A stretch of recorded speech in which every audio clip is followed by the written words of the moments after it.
J'ai fermé les yeux et j'ai revu toutes ces fois où je me suis tue, toutes ces fois où j'ai fait silence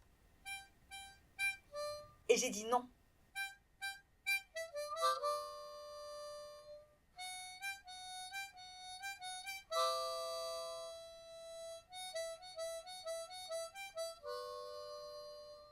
Petite, j'adorais grimper aux arbres. Devant la maison, il y avait un mûrier platane, grand, majestueux. J'adorais grimper dedans. Je pouvais y passer des heures.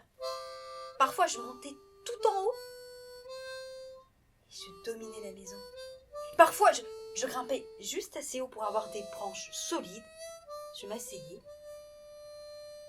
Je pouvais y passer des heures pour parler. Je parle, je vous parle. Je vois bien que vous m'observez, que vous attendez que je commence à me livrer. Mais ce n'est pas facile. Alors, si nous disions que vous, Légion, moi, nous étions tous réunis dans mon mûrier platane, là, je pourrais commencer par vous dire que je ne m'y attendais pas.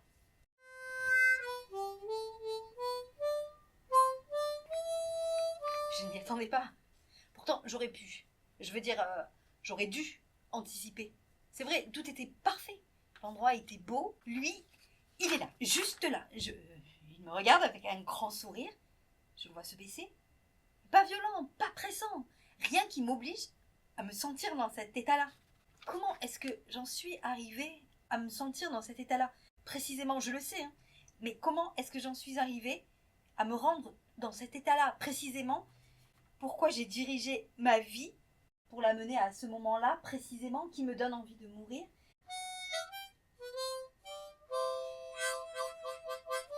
Il me regarde avec un grand sourire, le genou à terre. Il me demande si je veux devenir sa femme.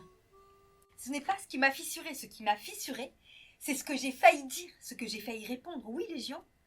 J'ai failli dire oui pour lui faire plaisir. J'ai esquissé un sourire et j'ai senti que quelque chose clochait. J'ai senti que mon sourire déraillait, mes poumons retenaient l'air, mon cœur retenait le sang. J'ai ouvert la bouche et j'ai vu ma vie défiler. Les conséquences de ce oui, accepter, renoncer, mourir, et comme un lointain écho, j'ai revu toutes ces fois où j'ai dit oui, j'ai revu toutes ces fois où je me suis tue, toutes les fois où je me préparais un peu plus à accepter la fois d'après, à rendre l'insurmontable possible, et j'ai vu ce chemin que j'avais emprunté. J'ai vu pourquoi précisément celui-là, j'ai senti quelque chose se fissurer en moi. J'ai fermé les yeux et j'ai dit non.